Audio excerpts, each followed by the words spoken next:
ಶ್ರೀದೇವಿ ಮಹಾತ್ಮೆ. ಶ್ರೀದೇವಿ ಜಾನಮ್ಮ ಮಹಾಲಕ್ಷ್ಮಿ, ಬಂಡಾರಹಳ್ಳಿ ಭದ್ರಾವತಿ. ತಾಯಿಯ ಆಶೀರ್ವಾದದೊಂದಿಗೆ 15ನೆಯ ಅಧ್ಯಾಯ ಶುಂಭವಧೆ. ನಿರ್ಜರರು ಹರುಷಿಸಲು ರಣದಲ್ಲಿ ದುರ್ಜನನೆನಿಸುವ ಶುಂಭ ದೈತ್ಯನ ಗರ್ಜಿಸಿತ ಕೆಡಹಿದಳು ಶೂಲದಲ್ಲಿರಿದು ಭಗವತಿಯು.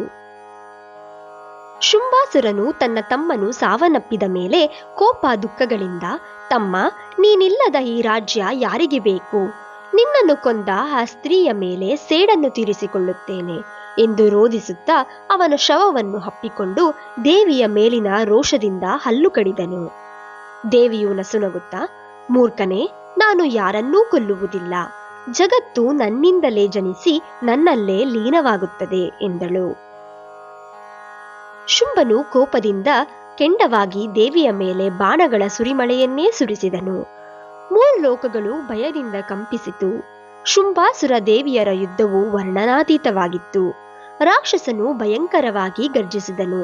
ಅವನ ಗರ್ಜನೆಗೆ ಸಿಂಹವು ಎದರಿತು. ದೇವತೆಗಳು ಕಂಗಾಲಾದರು.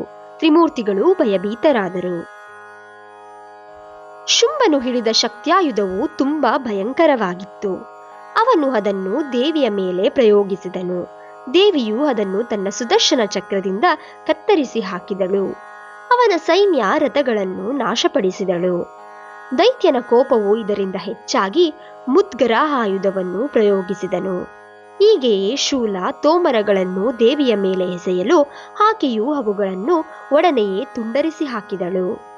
ಮಾಯಾಯುದ್ಧವು ಮೊದಲಾಯಿತು. ದೇವಿಯು ಅದನ್ನು ನಿವಾರಿಸಿದಳು. ಮುಷ್ಟಿಯುದ್ಧದಲ್ಲೂ ದೇವಿಯು ಅವನನ್ನು ಮಣ್ಣು ಮುಕ್ಕಿಸಿದಳು. ಶುಂಭಾಸುರನು ಧೈರ್ಯಗೆಡದೆ ದೃಷ್ಟಿಯುದ್ಧವನ್ನು ಆರಂಭಿಸಿದನು. ದೇವಿಯು ಅಸೀಮ ಕೋಪದಿಂದ ಗರ್ಜಿಸಿ ಅವನ ಸಕಲ ಸೈನ್ಯವನ್ನು ನಾಶಪಡಿಸಿದಳು. ರಕ್ತದ ಕೋಡಿ ಹರಿಯಿತು. ದೇವಿಯು ಶೂಲದಿಂದ ಹಿರಿದು ಶುಂಭಾಸುರನನ್ನು ಸಂಹರಿಸಿದಳು. ದೇವತೆಗಳು ಜಯ ಜಯಕಾರ ಮಾಡಿ ದೇವಿಗೆ ಆರತಿಯನ್ನು ಬೆಳಗಿದರು. ಅಪ್ಸರೆಯರು ನಲಿದು ನರ್ತಿಸಿದರು. ಗಂಧರ್ವರು ಹಾಡಿದರು. ಆಕಾಶದಲ್ಲಿ ಸೂರ್ಯನು ಮತ್ತಷ್ಟು ಪ್ರಕಾಶಿಸಿದನು. ತಂಪಾದ ಗಾಳಿ ಬೀಸತೊಡಗಿತು. ದೇವತೆಗಳು ಸಂತೋಷಚಿತ್ತರಾಗಿ ತಮ್ಮ ತಮ್ಮ ಲೋಕಕ್ಕೆ ತೆರಳಿದರು ಎಂಬಲ್ಲಿಗೆ ದೇವಿ ಮಹಾತ್ಮೆಯ ಶುಂಭವಧೆ ಎಂಬ 15ನೆಯ ಅಧ್ಯಾಯವೂ ಮುಗಿಯಿತು.